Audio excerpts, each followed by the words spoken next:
اللهم إني أعوذ بك أن أضل أو أضل أو أذل أو أذل أو أظلم أو أظلم أو أجهل ويجهل علي. اللهم لا تكلني إلى نفسي طرفة عين ولا أقل من ذلك. ولا حول ولا قوة إلا بالله العلي العظيم. ولا حول ولا قوة إلا بالله العلي العظيم. ولا حول ولا قوة إلا بالله العلي العظيم. وصلى اللهم على سيدنا محمد وعلى آله وصحبه وسلم تسليما. Inshallah, I was asked to come by Ustad Abdul Malik, and I told him to invite me to a conference about the internet was seemed a bit odd, because I think a lot of people have criticized me, particularly for some of my views about technology. And so I thought I'd just take it as an opportunity maybe to clarify that a little bit, and why in the past in a lot of talks I have been critical of modern technology. First of all, there is a debate about what makes us human. There are those who say that what makes people human is the ability to make tools. And this is the evolutionist theory. He believes that because man began to use tools, this is what gave him the edge over the rest of the biological species on this planet, and ultimately led to the development of his neocortex. So there's a belief really, and it's a quite deep belief rooted in modern Western discourse that says that tools created man. Now obviously technology, if you look at it, and the Arabs use the word technologyhigh, they don't really have another word for it. The word technology is from a Greek word, and the word techne is the opposite in the Greek language of physis. And physis is everything in nature. And techne is everything that man adds to nature. So techne is literally what man produces. Now there's an interesting verse in the Quran, أَتَعْبُدُونَ مَا تَنْحِتُونَ وَاللَّهُ خَلَقَكُمْ وَمَا تَعْمَلُونَ. Do you worship what you make with your hands? And Allah has created you and what you do, what you make. And in the riwayah of Imam al-Bayhaqi, إِنَّ اللَّهَ خَالِقُ كُلِّ صَانِعٍ وَصَنْعَتِهِ. Allah is the creator of every tool maker and the tools that he makes. Now, the other view about man is the Islamic view. And we believe what makes us human is the ability to speak. And this is why the Arabs, in their brilliance, instead of calling man the rational animal, which is a direct translation of the Greek, they did not say rational, they said al-hayawan al-natiq, the articulating animal. And this is clearly articulated in the Quran when Allah says, Ar-Rahman خلق الإنسان علم القرآن خلق الإنسان علمه البيان. That the Merciful created, revealed the Quran, taught the Quran. He created man and then he taught him bayan, which is the ability to speak.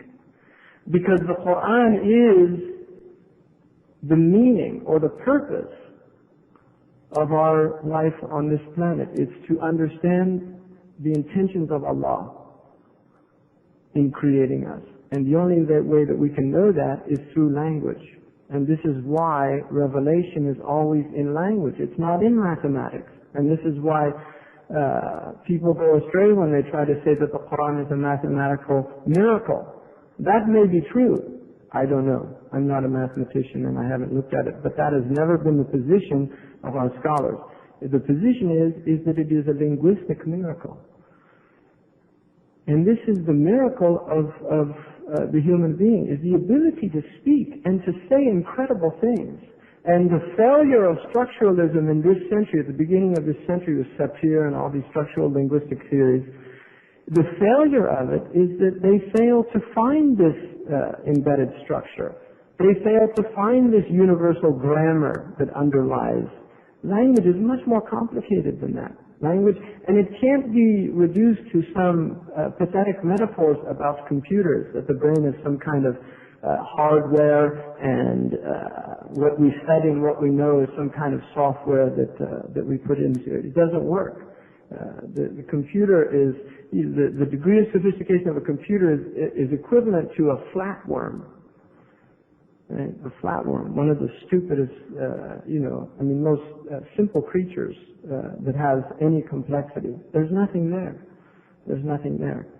So I think it really says it best, the words of Imam Ibrahim al-Shawqi, the Hafiz Ibrahim, Sha'ir al-Nasr, when he said, speaking about the Arabic language, he said, وَسَعْتُ كِتَابَ اللَّهِ لَغْضًا وَغَايَةً وَمَا بِقْتُ عَنْ آيٍ بِهِ وَعِغَاتِ. I have encompassed the book of Allah in everything that was said and in all the meanings that were intended. And I never was constrained by any of these verses or any of these admonitions. فَكَيْفَ أَضِيقَ الْيَوْمَ عَنْ وَصْفِ آلَةٍ. So how can I be incapable of describing tools, technology? وَتَنْسِيقِ أَسْمَاءٍ لِمُخْتَرَعَاتِ, or work out how to name these modern inventions. أَنَا الْبَحْرُ فِي أَحْشَائِهِ الدُّرُّ كَامِنٌ فَهَلْ سَأَلَ الْغَوَّاصُ عَنْ صَدَفَاتِ. I am the ocean, and in my midst are pearls hidden. Has any of the divers asked about me? فَيَا وَيْحَكُمْ أَبْلَى وَتَبْلَى مَحَاسِنِي وَمِنْكُمْ إِنْ عَزَّ الدَّوَاءُ وُسَاتِي. So woe to you. He's talking to this ummah, the ummah of the Muslims. Woe to you that I should disappear, and all of my wonders disappear with me, and from you, even if the dawa is difficult to find, the cure, even if the cure to our condition is difficult to find. فَلَا تَكِلُونِ لِلزَّمَانِ فَإِنَّنِي أَخَافُ عَلَيْكُمْ أَنْ تَحِينَ وَفَاتِي.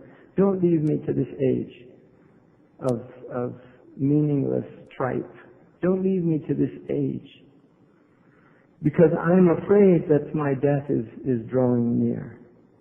أَرَى لِي رِجَالَ الْغَرْبِ عِزًّا وَمَنْعَةً. I see that the people of the West, these men of the West, they have izz and min'ah, they have strength and power.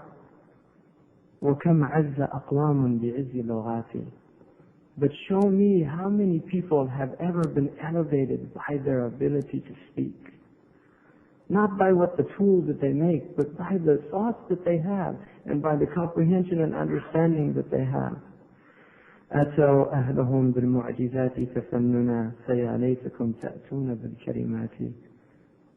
They have brought their people great inventions, brilliantly worked out. Would that you would give them words that have meaning. Okay. Garbage in, garbage out. So all these wonderful tools that we have. Now, just this idea of speed being from shaitan, it's a great idea. I mean, it's a hadith. How could it not be great? Al-ajalatu min ash-shaitan. Speed is from shaitan. Why does shaitan want us to speed up? Why? The faster you go, the more likely you're going to trip up. The faster you speak, the more likely you're going to make mistakes. The faster you run, the more likely you're going to trip and fall. The faster your computers go, the more likely they're going to do things that are going to harm you. Just think about this.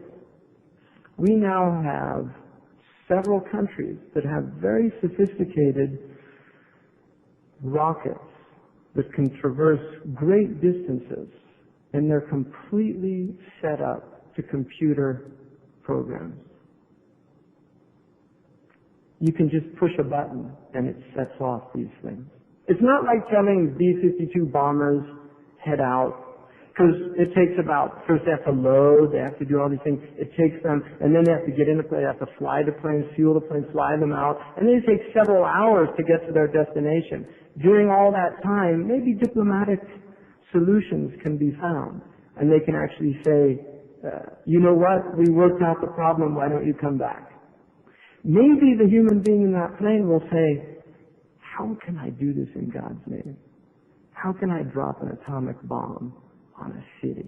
Maybe that human being will actually, something will tell him inside that this is wrong, I can't do this. Right?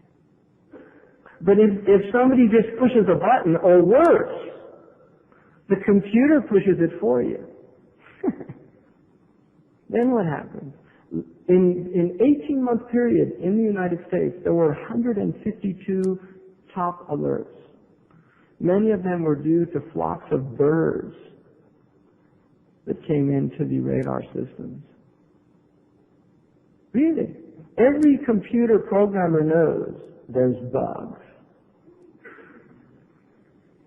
Every single computer. In fact, there's a law of unexpected consequences in computer science. Right? There's always going to be these unexpected that you didn't take into account. And Y2K is certainly a wonderful example of the stupidity of man. How could they just miss two numbers?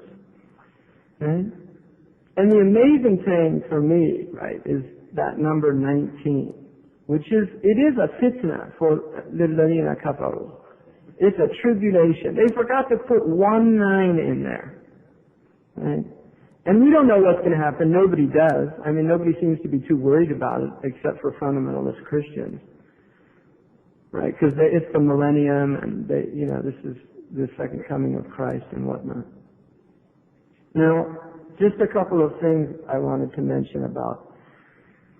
There's a concept, and in fact, it's a very powerful Quranic concept in which Allah subhanahu wa ta'ala says, أَفَلَمْ يَيْأَسِ الَّذِينَ آمَنُوا أَن لَّوْ يَشَاءُ اللَّهُ لَهَدَى النَّاسَ جَمِيعًا. Didn't people who believe realize? Yayas here means ya'am. Didn't people realize, those who believe, that had Allah wanted, He would have guided all of humanity? وَلَا يَزَالُ الَّذِينَ كَفَرُوا تُصِيبُهُم بِمَا صَنَعُوا قَارِعَةٌ أَوْ تَحُلُّ قَرِيبًا مِنْ دَارِهِمْ حَتَّى يَأْتِيَ وَعْدَ اللَّهِ إِنَّ اللَّهَ لَا يُخْلِفُ الْمِيعَادَ. Allah subhanahu wa ta'ala says, and haven't they realized that had Allah wanted, He would have guided all of them together, and they continue, those who disbelieve continue to be afflicted by tribulations by what their own hands have made. Right? By what their own hands have made. They're afflicted by tribulations. Or it goes near them, near their houses. Right? Maybe it happens down the road and the toxic contamination affects the water supply. Maybe it doesn't hit you directly, but you get affected by, right, like all this gas, this additive they put in that's polluted 2/3 of California's water supply. It was an additive to make cleaner air, right? And they end up getting poisoned water. Or maybe the fact that Monsanto's seeds, right, that have been biologically engineered, have now proven to be toxic to the monarch butterfly. So the monarch butterfly is disappearing all over the Midwest. And now the corporation is trying to lobby to get America to force Europe to accept her biologically engineered seeds. I mean, we don't even know what they're doing, really. We have no idea. Some of you do because you're in it, but the people that are in bioengineering, I mean, that frightens me a lot more than the computer industry, the bioengineering, because now they're manipulating Allah's creation, which Allah specifically prohibits, and Allah tells us that this is what Shaitan will have them do. They will change the creation of Allah. They're going to change the creation of Allah subhanahu wa ta'ala. And this is something that Allah wants Shaitan to do. Now, what then, how do we look at technology? Well, let's first look at the fact that the Muslims were actually great technologists. And technology is a ni'mah from Allah subhanahu wa ta'ala. The reason that we have tools is to help us, is to facilitate our life on earth. And the Prophet ﷺ used tools. He used chainmail. That's a tool. That is a technology. Chainmail to go into battle. It protects you. And Allah taught Dawood ﷺ how to make chainmail as a ni'mah for men. Fatima used a mortar and pestle. That is a type of technology. Right? You don't find animals out there with mortar and pestle, grinding their grain, like squirrels. Have you ever seen a squirrel with a mortar and pestle? Right? They just take in the little things and they have to chew them. And Allah could have made us like that. We could have had to do that with our grain, chewed it with our, break it down. But He didn't. He gave us an aqal, and He taught us how to utilize things in the earth. And He said, وَالَّذِي خَلَقَ لَكُم مَا فِي الْأَرْضِ جَمِيعًا. He created everything in the earth for you. The Muslims developed rotational crop rotation. It's from the Muslims. Right? The farmers, the Islamic farmers, developed crop rotation as a way of increasing food output. But they did it in ways that are very different from the ways they're doing it now. They didn't exhaust the earth. They recognized when the oil, and then we have books written that taught them how to replenish the oil with manure, with ash, potassium, nitrogen. They didn't have the chemical specifications that they do now. But they had tawfiq from Allah to do the right thing. The Syrians had developed a system of glass blowing that in fact, and this is an example of early technology transfer, there was a truce made between the Venetians and the Syrians during the Crusades, and one of the stipulations in the truce was that the Muslims would teach the Venetians how to make glass. And they did this. And many of the Muslim rulers did not have a problem with teaching other people how to utilize these things because they saw them as a blessing from Allah subhanahu wa ta'ala. But the difference in those Muslims and the difference in these people today is that they had tawfiq. And this is the difference. You see, it's not that technology is bad. It's that if you don't have tawfiq from Allah, your technology will destroy you. That's the difference. You see, is that when you have taqwa of Allah subhanahu wa ta'ala, Allah gives you tawfiq. When you're doing these things for the sake of Allah, Allah gives you tawfiq. And so those things become beneficial to you. And most of the technology that we have now, although it's always a double-edged sword, there's no pure good and pure evil in this earth, according to our tradition. There's always going to be good things and bad things. So there's technology that benefits us. Right? A car, I made it here from Danville in about 35 minutes. Right? It's an extraordinary event in relation to what people 150 years ago could have done. Right? I mean, it's an extraordinary thing to be able to move in those distances. But, according to our tradition, that is a sign of the end of time. تقارب الزمان والمكان.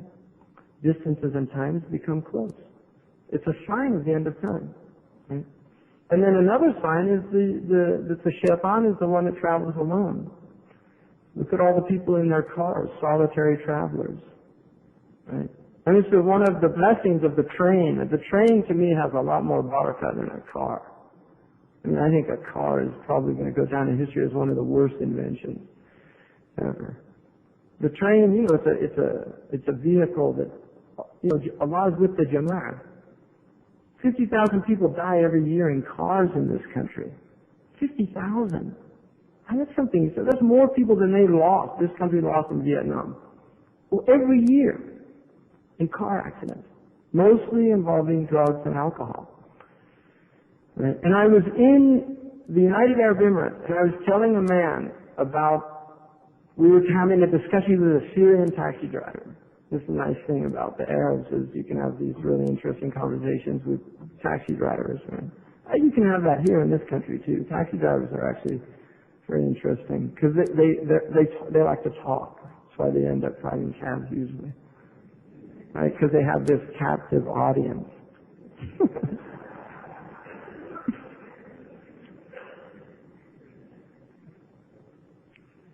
There was a guy that used to get on planes just so he could talk to people because they'd have to sit with him for like 2 hours on a flight. I read about that in Newsweek or something. He ended up killing all these people. But anyway, I was telling him about the car and what a horrible, and he said, no, wallahi, ya akhi, hada baraka, hada shit. And boom, he hit a cat. Literally, I'm not making this up. He was telling me what a wonderful thing it was, and he hit a cat and killed it. And I just said, la ilaha illallah. And people said, well, it's just a coincidence, brother. I said it's a great way of proving my point, you know. Now, this idea of not having tawfiq is there in that ayah. وَلَا يَزَالُ الَّذِينَ كَفَرُوا تُصِيبُهُم بِمَا صَنَعُوا قَارِعَةٌ أَوْ تَحُلُّ قَرِيبٌ مِنْ دَارِهِمْ. بِمَا صَنَعُوا, by what they make, they are afflicted. This is what afflicts them. And Fakhr al-Din al-Razi said it means جميع الكفار. Afflicts them all. Some say it was talking about how they treated the prophets. Right? But sana'u is an interesting word because sana'a is to make things. Sani' is somebody that makes things, a tool maker. Now if you look at another important verse that uses the same word in the Quran, Allah subhanahu wa ta'ala says,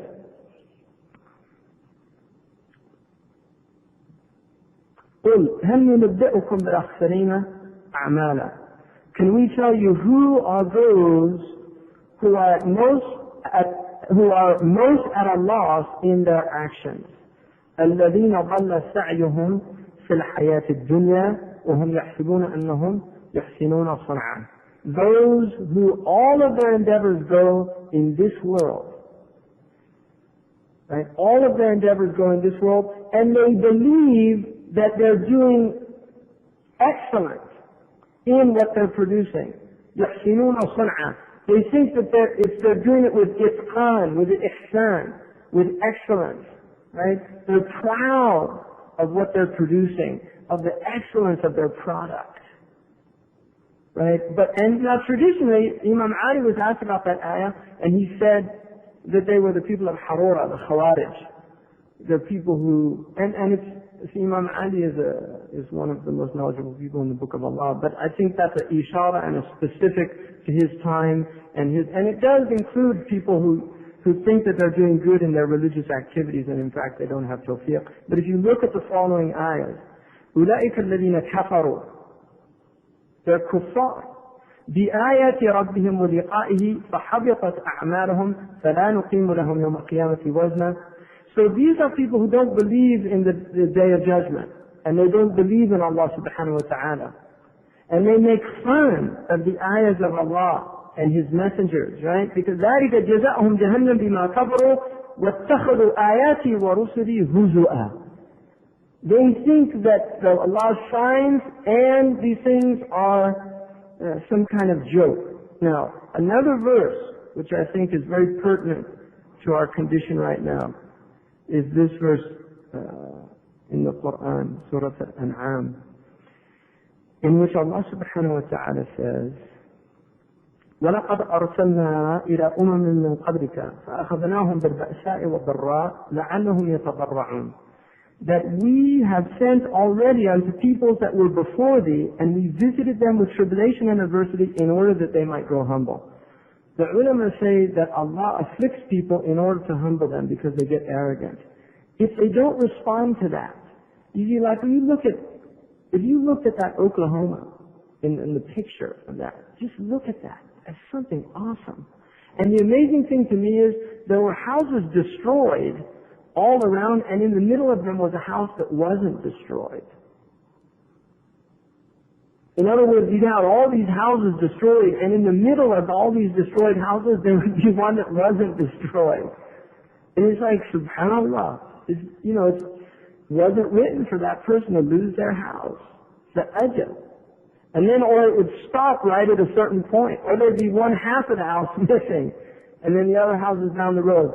They'd never seen anything like that in Oklahoma. They get tornadoes a lot. They'd never seen anything. And one of the Oklahomans that had grown up his whole life in that tornado alley, they call it, he said, if I hadn't seen it, I wouldn't have believed it. Right? Where does that come from? Right? And also think about the tribulations in the heartland of America. And the frightening thing is that they don't happen in places where the people are actually much worse. Right? These areas like California. Really? I mean, every day I think, every single day, and I'm not exaggerating, I think to myself, is this the day? Is the adab of Allah coming today? I'm not making that up. Every day in this place, waking up in this godforsaken hell called California. People doing the worst things, corrupting the world. Los Angeles, Hollywood, the media, the pornography. Right? I mean, their pornography last year outdid their mainstream media in sales. And they're not including what Islamically we would consider pornography. They're not including our films, right, which Islamically is the same thing. Right? And then the just acceptance of the worst forms of bestiality as something normal. So Allah says this to humble them. فَلَوْلَا إِذْ جَاءَهُمْ بَأْسُنَا تَضَرَّعُوا وَلَكِنْ قَسَتْ قُلُوبُهُم. Would that when our affliction came to them, they would be humble. But their hearts become hard. They don't respond to it in the way that they're supposed to. وَزِيَّنَ لَهُمُ الشَّيْطَانُ مَا كَانُوا يَعْمَلُونَ. And shaitan makes it appear to them to be a good thing what they were doing. It's just nature. Don't worry about that. That's just nature. Right? It's El Nino. It's just tornado. This is Tornado Alley. What do you expect? You're living here. This is what shaitan does, all this rationalization. فَلَمَّا نَسُوا مَا ذُكِّرُوا بِهِ فَتَحْنَا عَلَيْهِمْ أَبْوَابَ كُلِّ شَيْءٍ. And when they forgot about this, we opened up them the gates to everything. And in the hadith in al-Bayhaqi, it's يُقَيِّدُ هذا المعنى. The only thing that will not be open to the sons of Adam is how to stop death. Everything else will be open to them. So now they had a woman who gave birth to a child after the death of her husband because semen that was taken out of him in a post-mortem operation. So is this the first child that's born from a dead man? يُخْرِجُ الْحَيِّ مِنَ الْمَيِّتِ. Allah says that. It's not a problem for us. Allah says in the Quran, He can bring the living from the dead.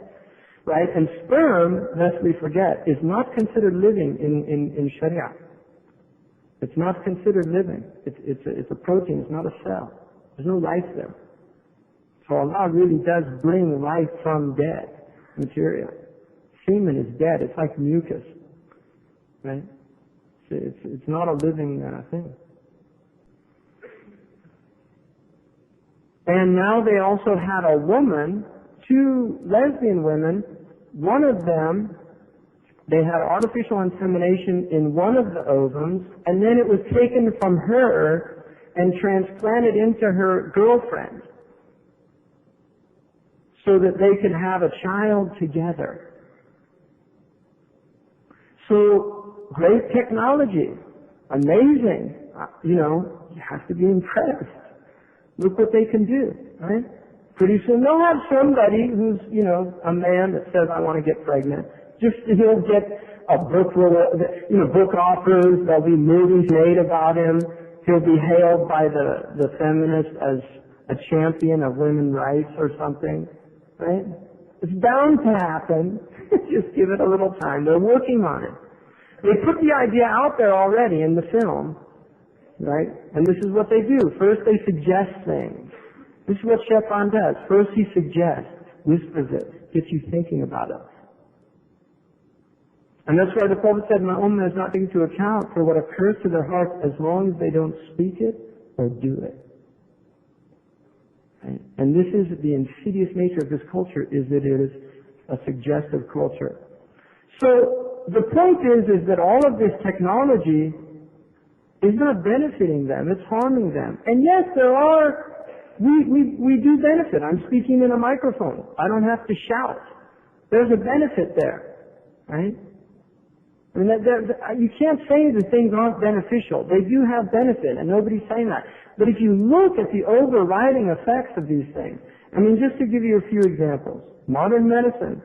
solve the problem posed by numerous infectious diseases, only to finish by giving us the population explosion, ever more resistant strains of bacteria, and the ethical dilemma of protracted senility. Right? Really? I mean, this is, you know, all these resistant strains. There was a main article now, and this is just going to get more and more, I guarantee you, because they've been warning about this for over 30 years. In fact, the Japanese were warning about it in the 1950s, resistant strains. The Japanese believed in the 1950s that there could be the exchange of genetic resistance between unicellular organisms of a different genus completely. And nobody believed them. And now they know that. They don't have to be the same strain. They can actually give the resistance to other microbes. So you're getting all these resistant strains. All of it, really. Tuberculosis is coming back with a vengeance. They don't have it. Vancomycin is that's their great last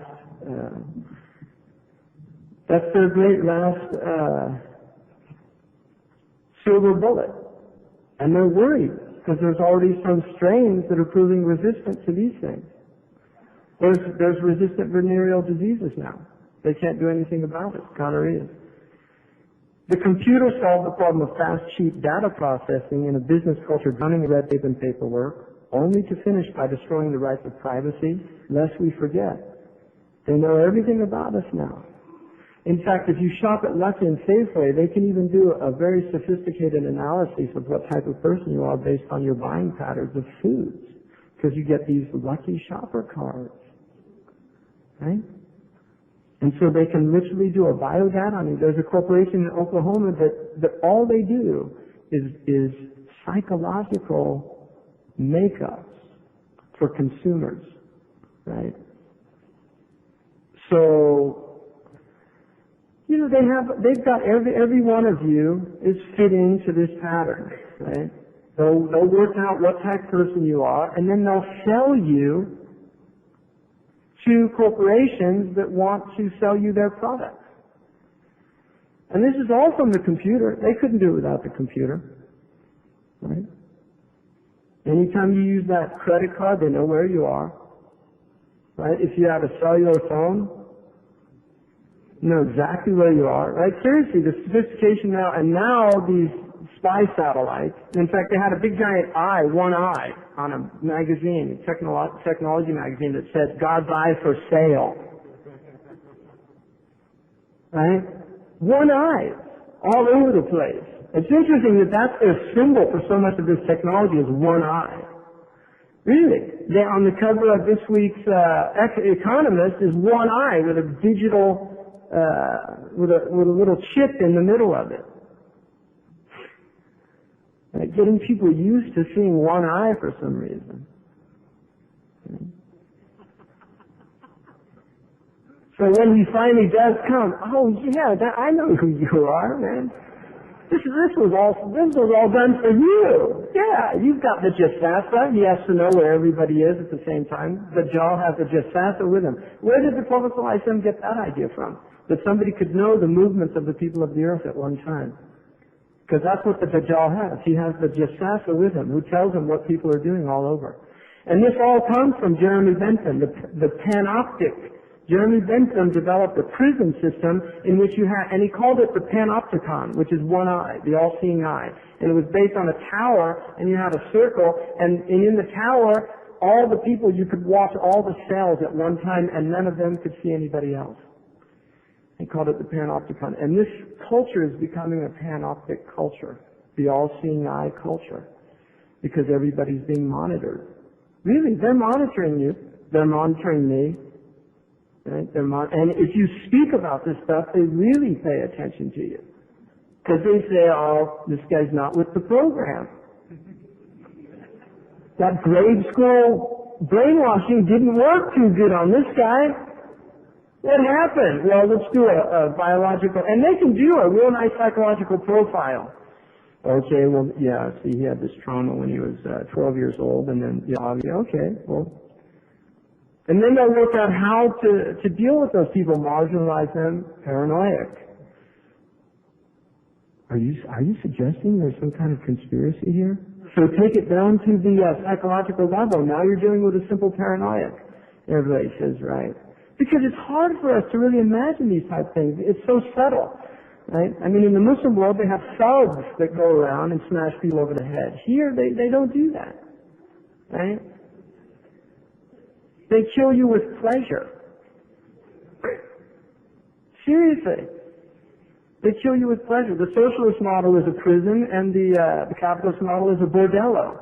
Take your choice. You be in a whorehouse or be in the prison, right?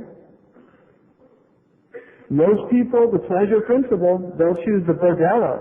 Sayyidina Yusuf chose the prison.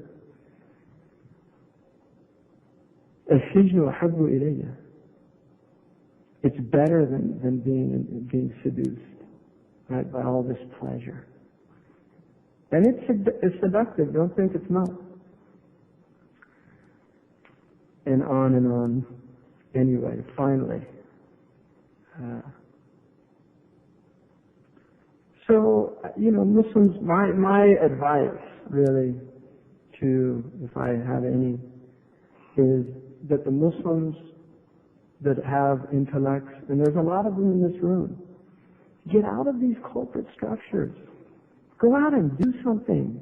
If you're going to work in this technology, do it and compete, not for your corporation, because that is the competition that Allah subhanahu wa ta'ala says is that the Prophet said was da'ul umam, the disease of civilizations. It will destroy them. Competitive capitalism. Go out and compete for the sake of Allah. Do it really for the sake of Allah. Go out. Really, it amazes me why Muslims don't have more companies. Why they're not getting these Muslim engineers out of these horrific corporations that are the mufsidun fil ard. And if you don't think they are, then you're just deluding yourself. It's as simple as that. You're just deluding yourself. These are the corruptors. They're destroying the earth. They really are. They're destroying human society. They're destroying the purity of people. And they're doing it very effectively, more effective than any other culture before them, right? And just to the final analogy here, when Columbus arrived to the West Indies, he described it as the Garden of Eden. The island that he arrived at is now a wasteland. All of the original inhabitants of the tribe of Indians, the Tapik Indians that he first met, are all dead. It is an extinct tribe. They're gone. They no longer exist.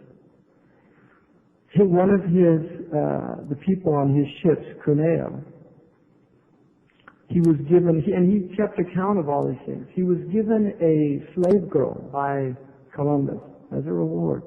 Beautiful young Indian girl. And in his diary he wrote that when he tried to have sex with her, she fought him brutally. And so he raped her mercilessly. He completely subdued this woman and raped her. That was an event in time. It happened. A human being went through that experience. And this is what, ever since Columbus arrived to these shores, this is what we've been doing. We've been going around raping and brutalizing people again and again and again. And all we're doing now is developing very powerful technologies to do the same thing. We don't even have to look at it anymore. We can bomb people now from the clouds. We can watch it on a computer screen like it's a video game. We don't have to stab a person now with a bayonet and watch the terror in his face of facing his death at the hands of a soldier. We don't have to see that face anymore. We don't have to have dreams and nightmares about it, right? We can just push a button, and it eliminates all those people. Just like you push a button, the delete button on your computer screen. We can delete whole peoples now. Just delete them, right? And this is what we're doing. This man, collectively, this is what we are doing. And the Muslims are supposed to be this voice, reminding people of what we were created for. We weren't created to do this. This is our enemy. This is the enemy of humanity, Shaitan. So, no, that's fine. Don't be sorry. I've had plenty of time. Were we going to have any questions or anything? Yeah, I don't mind if anybody has any questions. Assalamu alaikum. Alaikum salam. Jazakallah khair. Yes, three comments, even though the topic is a lot of it maybe entertaining or not, but there's a few points about the ajala from the shaitan. Actually, ajala is not speed in English, but rather than being hasty in certain things, not in everything. Allah subhanahu wa ta'ala complimented موسى عليه السلام عددت إليك ربي لترضى. نعم. Yeah, inshallah, I'll ask for you to interpret. Let me finish. There are things in the Quran that complemented speed in certain aspects, and the hadith as well. You know, like when Sulaiman was sitting, who brings the palace of Bilqis. خير البر عجله. They were competing who brings it faster, bring it faster than you were sitting, and so on. Allah subhanahu wa ta'ala made an oath by the fast horses. والعاديات ضبحا فالموريات قدحا فالمغيرات. No, that's true. Yes, and if the speed was all wrong, I mean, you should have walked from your place to here. So, like you said, technology is not bad, it's not anti-Islam, but bad technology and unguided technology or misguided is the wrong thing. The 50,000 people who died, they did not die from cars, but because of alcohol and drugs. Because they were all wearing clothes doesn't mean the clothes were the reason for their death. You know, we should not wear clothes, you know. And so if they happened to be driving cars, that was because they were drunk as well. That's one point about the speed. That is not always. Allah subhanahu wa ta'ala says, سَابِقُوا وَسَارِعُوا يُسَارِعُونَ فِي الْخَيْرَاتِ. They speed and they compete and race and doing good. So whatever can be done good is good to compete in it and speed. And even one of the miracles that when Umar was given the khutbah and he is a Muslim army far away, was to convey his voice in a very fast way to the army over there. يا سارية بن جندب الجبل الجبل. And the other point about the Dajjal and the metaphor, I myself don't feel comfortable with using metaphor with this hadith that specifically in Sahih Bukhari and Muslim, they talk about a person going here and there and about the dabba, and the one-eyed, whatever entity you mentioned, which is a metaphor, it's not a human being, also exists in Mecca and Medina as well. And in the Quran, I mean in Sahih Muslim, it says the Dajjal will never enter Mecca or Medina as well. And technology, when Muslims had technology, it was very guided technology, and alhamdulillah they didn't. So it was the abuse of technology by these people that we should be anti, not technology in general. I think that, no, you said that very well, but it was that summarizes what I heard in the examples you mentioned that could give the audience maybe the impression that we really make fun of all these cars and street cars. You can't take a train to work with in the masjid, you know. And well, actually, you used to be able to do that in this country until General Motors lobbied to get all of the rapid transit removed from the cities, and this is well-known fact because they wanted to sell people cars. And if we continue to produce cars, the vast majority of the pollution, right, that's happening now, and if people can't see it, right, we experience. I grew up in this city when there wasn't a yellow haze. I mean, literally, I grew up in Marin County when there wasn't all of this CO2 being thrown out into the biosphere, right? And the thing is that, you know, I agree. I don't have any problem with anything you said, Sidi Hussein. You know, I agree with that. Huh? Yeah, no, they're good points, and I actually meant to mention that about speed of birr, you know, the speed of doing righteousness is, and I'm glad you reminded me of that because I did want to mention that, and maybe I was too hasty, I forgot. Next question is from Mir Asadullah from On Technology. Assalamu alaikum wa rahmatullahi wa barakatuh. A couple of comments and then a question. The first comment is, I used to work for a direct marketing company, and this is how they work. If you have, if I get named the addresses of everybody here, I can tell you for 80% of the people how much you earn, if you have children, you know, what's your house worth, and stuff like this. You know, probably like, what do you eat for cereal? No, they can now. They do. And it's publicly available. I mean, you can go and pay this money and you can get this information. What kind of car do you drive? Is it a luxury car? Is it a sports car? Is it a economy car? No. Magazines you read, books you buy. If you go to the Waldens, you get the preferred reader cards. Those were all done to do analyses on what types of books you're interested in. I didn't believe this until I did it myself. Yeah. The other comment is, the question first is, what is the ayah, brother, that you said that they will change the creation of Allah? Which ayah is that? Allah subhanahu wa ta'ala says that Iblis swears that. Where is it? It's in, it's in Al-An'am. وَلَا يُبَتِّنُونَ أَذْنَانَ الْبَقَرِ.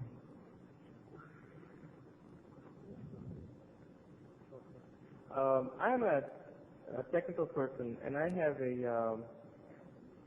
small complaint with the fuqaha of Islam, which is there's a great question about you have the technology and you have to address the ethical issues of using the technology. And there are not enough fuqaha who can actually... Yeah, there aren't enough fuqaha, and I'm really glad you pointed out. That is one of our crises. And the fuqaha that exist often don't understand the complexities that are involved because we've sent our third-rate intellects into Sharia studies, and our first-rate intellects like Amr Muhsin and Hussein al-Husseini and other people into technological studies. And that's really where the crisis lies, is that the best intellects in the countries go to, like, I'm sorry to use you as an example, Dr. Muhsin, but Dr. Amr's father was an Azhari scholar, And I'd really be interested to see, people like that, because here's people that they're brilliant people, really. They have intellects that are recognized by the West and by the Muslims, but their intellects have been focused primarily on technical training. And technical training will have a certain effect on the way you view the world. There's no doubt about that. Right, it really will, and it's hard to see it because you've gone through it. And like a lawyer, I mean, I saw my brother who went through law school, and when he graduated from law, the way he talked was completely different from prior to going through law school, because his mind had been trained to look at certain things a completely different way, and he wasn't really aware of the subtle changes that I could and everybody in the family could see. And the same is true for people that go into engineering, for instance, or medicine, or they're going to look at things based on the way their minds have been trained. And people who do serious Sharia studies, not weekend fuqaha, because there's a lot of weekend fuqaha, right? It's not weekend fuqaha or, moonlighting ulama, right? There's a lot of them on the internet, these moonlighting ulama. And this is an interesting point, too. Traditionally, it was prohibited for a fatwa not to have a source by the ulama. A fatwa must have a name behind it. And it's an interesting departure of the Azhari scholars, is that they no longer issue fatwas in the name of a scholar, but now they issue it in the name of the institution. So an Azhar institution has a majmu'ah, which is indicative. I mean, it's probably a good ijtihad because most people don't have the requisite knowledge anymore. In fact, the vast majority. I mean, there's only a few people that I know that I would really feel comfortable with their fatwa just because of the amount of knowledge of the Islamic tradition they have. And so a lot of fatwas on the internet, a lot now. And you don't know where they come from. I asked somebody to identify what his sources were, and he just refused to do that, Imam Hamza Yusuf, the next question is from Heather Ali from Microsoft Corporation.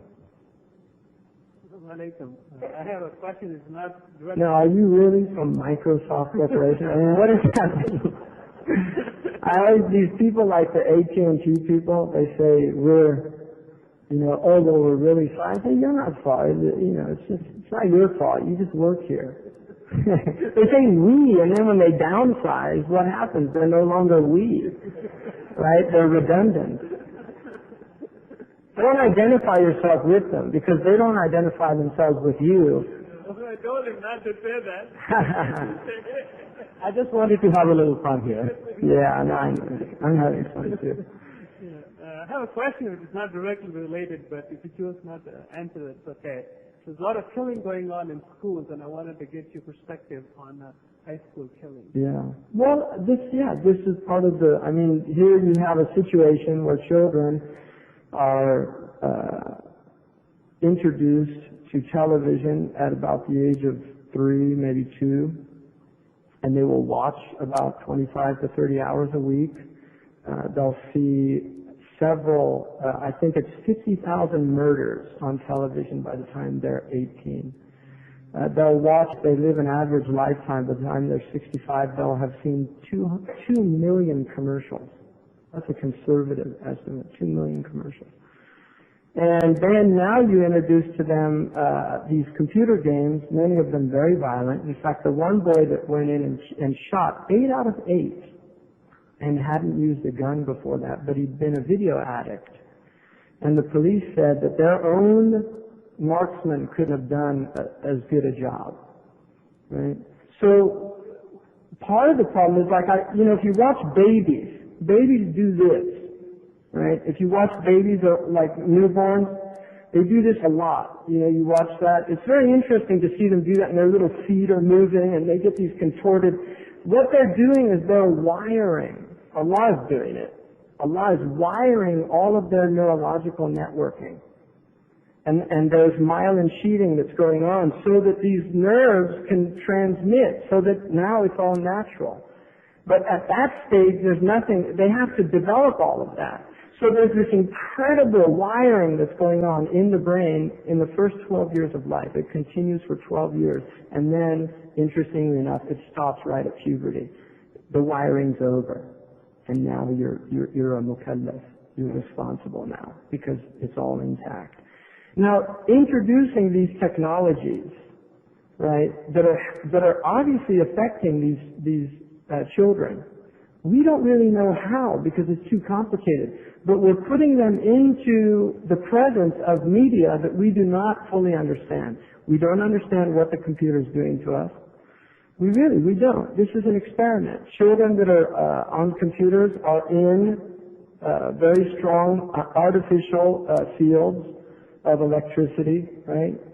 And there's been higher rates of spontaneous abortion in women that work behind computer screens. That's been well documented.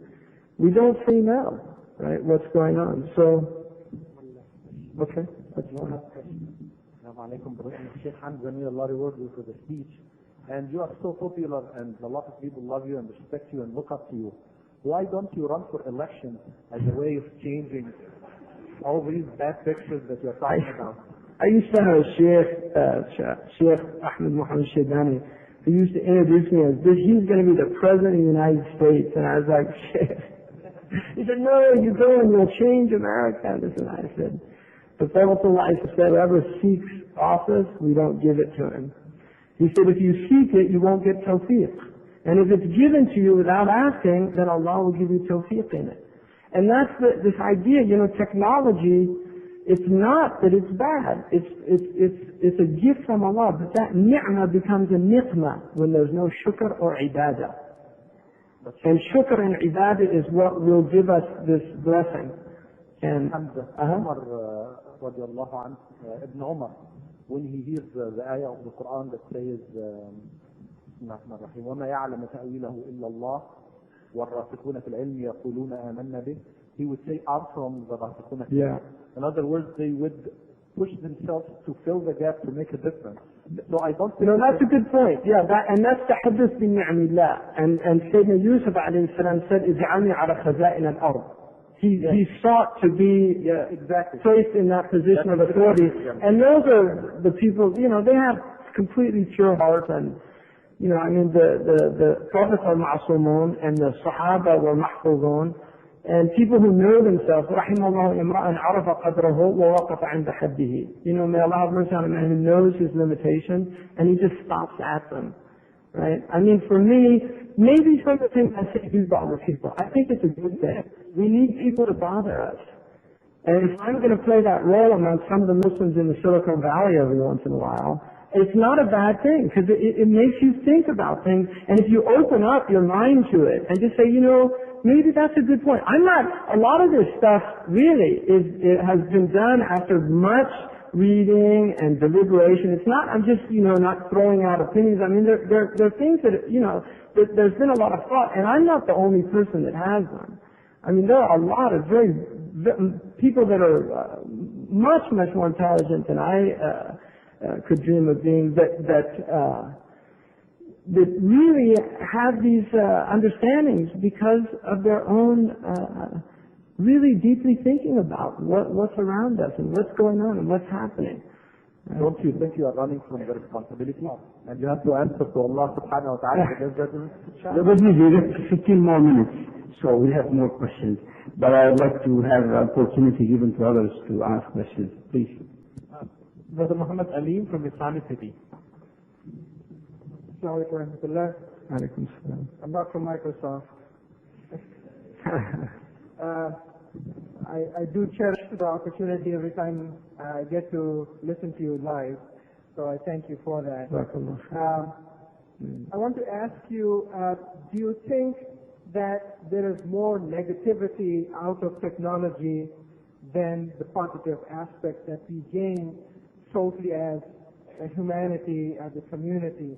Because from your lecture, and I don't think you mean this, at least my understanding from your previous lectures and the way I understand you have delivered various speeches, you don't think you mean this, but today you have concentrated more on the negative aspect of technology. Yeah. So, Because I think, it's a good point. Go ahead, sorry. Did you? I just want to ask. Yeah, I think that's a really good point. Negative or positive? The only reason that I do that is because there's so much propaganda out there blowing the trumpets of all the wonders that this stuff's going to do for us. And there's not a whole lot of critical analyses of it. And that's maybe what we need to do more of. And you know, the Ottoman Turks did not allow the printing press into Ottoman Turkey for 400 years. Based on fatwas. Now there are people that say that's what was wrong with them. These ulama were all straight. If you read those fatwas, you will be amazed at the arguments that they gave. Really. And I'm glad the printing press is here. There's books that I have that I would have never been able to have had it not been here. But the point is that the Muslims traditionally, they analyze things, and one of our greatest scholars, Sultan al-Ulama, Izz ibn Abdul Salam, said that the whole of Sharia can be reduced to two principles, which is really one. Jalb al-masalih wa dar' al-mafasid. That the Sharia is here to bring benefit and to ward off harm. Now, every technology that's introduced has harms and benefits. The technologist will never tell you about the harms because he wants to sell his product. You know, they're not going to tell you about the bad things that this is going to do. They're just going to tell you about the good things. When the car was first introduced, people didn't want cars because they weren't much faster than horses, and they were noisy, right? And they were very expensive. People didn't want them. One of the arguments, they said, it's a much cleaner means of transportation because the coarse crap's all over the place. That's literally what they said. So this is what they will always tell you, and so it's good to focus on. Now, in terms of the negative aspects of it, that's all that I think people should do. And there's actually an organization in the Silicon Valley that I just found about it. It's called the Engineers and Social Responsibility for Social Responsibility, which is a group of people that, you know, what I was reading about them is that they do get together and discuss these issues. And these are ethical issues. But don't think, you see, there's a false belief about technology that it's a neutral tool. It can be used for good or for evil. And it just depends on, that is a myth. And really, the philosophers of technology have been arguing that myth for a long time now. And the reason it is a myth is because technology is not neutral. Nuclear power plants are not neutral. They demand centralization. You have to have centralization. You know, a nuclear power plant, everybody can't have a nuclear power plant in their backyard. Right? You can't. So that's not neutral because it means that only a small group of people have to have the nuclear power and they give it to everybody else. So that is already creating an undemocratic type of technology. On the other hand, solar energy is more decentralized. Why? Because if you get solar panels and live in an area that has a lot of sun, you're not dependent on the nuclear power plant to supply you your energy. Once you've purchased the technology, so they're very different in the results that they create. And that's what I was saying about the car and the train. The car, just to give you an example, cars make people cruel, right? In a way that walking doesn't. If I bump into somebody walking, I'm going to say, excuse me, and he'll say, that's all right. If you accidentally cut off a lot of people on the freeway, he'll start chasing you. Some of them will shoot you. Why? He won't do that if you bump into him on the road. But this is the nature. The technology has an effect on us. It's not a neutral tool. It does have an effect on us. And not everybody's susceptible to that, obviously. And everybody's not right. There are people that will apologize or let you know. Really, there are. And people used to be much more courteous on the road, right? It is. It's a shaitan. Okay, we'll have to move pretty fast to the rest of the questions. We have only 5 more minutes. Khalid Hamadi is next. Assalamu alaikum. Jazakumullah khair. May Allah bless all of us from what we just heard. First, the comment. I really wish and hope that you have been here since the morning, because we did see some of what the CEOs have been doing, at least for Islam. Just before you spoke, we had just presentation about our views and what really good businessmen can, Muslim businessmen can do for us. That's the comment. The question, since you know that I deal a lot with the youth, sometimes I myself confused, and most probably the message I give them is also confusing. From what I heard from you today, what I'm understood, I'm sure that I'm wrong, is that you would prefer that Dr. Ahmed Mohsen or Dr. Atiq Riza to quit their AMDs or their ethics positions and go to Sharia. No, that's not true. I didn't say that. Yeah, I didn't say that. And also from what I understood, of course, when like Sayyidina Khalid bin Walid became a Muslim, he was not asked to study Sharia. He went to the war and fought. As soon as the Muslims came into Medina, the Prophet asked him to go and control the market because the Jews were controlling the market. Right. The Prophet encouraged us even to learn the enemy's weapons by asking like Ubay ibn Ka'ab to go and learn Hebrew. Yeah, that's not. But where's actually the balance in what you just said? Well, I think, yeah, you're missing my point. My point is that traditionally in the Muslim Ummah, the first-rate intellects, military skill is a type of intelligence. Khalid ibn Walid was not a faqih. And one of the signs of the end of time, إِذَا وُسِّدَ الْأَمْرُ إِلَى غَيْرِ أَهْلِهِ. That is a sign of the end of time, when the affair is given to people that are not worthy of it. And the point is that Sharia it is not a simple thing. It is very, very rigorous. It takes really brilliant minds. Really, it does. And I would be the first to admit that I do not have the mind to be, there's only a few people that I've met that have first-rate intellects that are working in Islamic sciences. There's only a few. And so my point is that traditionally people in the Muslim world who showed brilliance, and I just use these two people because they're both PhDs that are working at very high levels and have proven, that they do have very strong intellect. But traditionally, with that type of brilliance in the traditional Muslim world, they would have been directed towards Sharia studies. And that is essential because we need guidance more than we need technology or business. The Prophet said, I don't fear for you poverty, I fear for you great wealth. Poverty is not a problem for the Muslims. Our problem is when we lose guidance. And guidance, Imam Sawi said, as long as we have our faqahil, the great ulama, we have no fear for this ummah. When we lose those people, then we fear for the ummah. Because the Prophet said in the end of time, ignorant people would become the muftis. That's a hadith in al-Bukhari.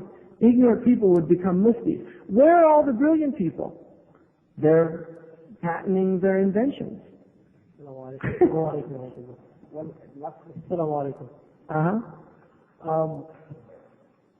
light of your comments, I have sort of a follow-up, which is going to ask for your advice on something, as well as sort of your general thoughts on the particular topic. The internet space, as it's growing, and it's obviously growing very rapidly, is giving rise to a very confused landscape. And I think, for instance, if you got onto the internet now, you did a search, let's say, on some portal, I don't know, Yahoo, you've probably heard of. Yeah. Search for Islam. Yeah. You will find a very confused batch of results, and oftentimes the vast majority of them are actually not representative of what most Muslims would find mainstream Islam. My question is, in light of this fact, although it may be the case that many Muslims feel we ought to just stay away from this confusion and this mess, it's reached a critical point where obviously something has to be done. And I think that informed people and knowledgeable people such as yourself, knowledgeable people such as yourself should be participating and partaking in the corrective process. Otherwise, really, what other solution is there? So do you have any comments on that? And also what can be done? You know, again, the internet is also not a neutral technology. It affects people. What my own experience is that emails can be very easily misunderstood. I sent an email to somebody who completely read it the opposite of what I intended, and they were like deeply hurt by it, and wrote me back this, and is a friend of 20 years. And it was like I made a light of something, and they took it completely wrong, because you don't have, when we talk, you know, you can laugh, you can smile, you have all of these body language that transmits. In fact, most of our communication is actually through the face and hands and babies, you know, micro movements. That's what babies study, and that's why children will often have very similar movements to their parents, the way they laugh, the way they smile, because they've learned it all from their parents. Email for me in a lot of ways is what I think Yusuf or somebody called it evil mail, not electric mail, because it creates a lot of animosity between people, and a lot of these chat things end up being backbiting, argumentation, and worse, moving into the foulest types of name calling, and Muslims are doing this. And what I'm saying is these people would not do that if they were talking as human beings in the same room, sharing tea or sitting at a circle. Really, they wouldn't. The alienation of the medium is having an effect. And what's frightening is so many people, young people, are spending great deals of time now in these media. And that's why, I mean, I personally would not let a child near a computer until they were, their neural networking was done. Because I don't know. It's an experiment. And I prefer to rest on the millennia of the past that didn't use this technology to socialize and educate their children, because we have time-tested methods rather than accept the propaganda of the technologist who wants to sell his product first and foremost. So I would say personally, you know, there has to be obviously some people working on that because people are going on to the machine and looking for Islam.com, whatever, and there are non-Muslims that are doing that well. So to abandon it completely would be a mistake. All right, I do believe that it would be a mistake. What's that? Well, see, that's the one way of doing it. And this is where you need a committee of. We need to develop bodies like the Majma' al-Fiqhi in Jeddah. This is an amazing body, and it's done in Saudi Arabia, and it's one of the hasanat of Saudi Arabia. They have a Majma' al-Fiqhi in which the best of the fuqaha from all over the world come. They include the Shia, they include the Ibadiyya, you know, they're including groups, the Zaydiyya, they're including groups that were traditionally completely marginalized, but they're having their ulama come and participate in a debate of dealing with these new issues. We need and I've actually been talking with Sheikh Abdullah bin Bayya. I mean, there's some moves to do this. Sheikh Jabir in Virginia and others, and I know that there's a type of fiqh council. There is type, but I think we need to develop them more to where we actually have some type where we come to a broad-based consensus, you know, of recognizing that we do have differences of opinion, but the differences of opinion don't have to turn us into enemies. Really, they don't. I mean, there's people in this room I know that do not agree with a lot of what I just said. I don't have a problem with that. And it doesn't mean that I want to have animosity towards that person if he's a Muslim. We have different understandings. And we have to respect our differences. The word in Arabic for difference is khilaf. And it comes from a root word which means to leave behind, khalafa. And khalfiya is your background. Khilaf, differences come from your different backgrounds. Each one of us is bringing a different background to the discussion. And these backgrounds are going to create differences in perspective. They don't have to be mutually exclusive, and they don't have to lead to animosity and hatred. Because that's what Shaitan wants to do. Assalamu alaikum. We need to conclude because we need to leave very shortly. I want to announce that on the May 31st here, there's going to be Remembering the Days of Allah with Yusuf Islam, the Sheikh Hamza Yusuf, Imam Sirhaj, and others. The event starts the doors open at 4 o'clock. Tickets are available here outside.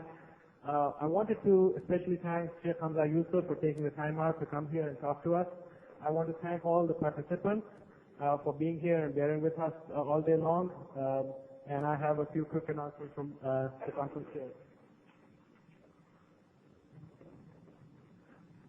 Yeah, the Remembering Days of Allah will be right here in Santa Clara Convention Center. So our brother Abdul Malik wanted to add that. We'll see you at tomorrow morning session. And Jazakallah once again.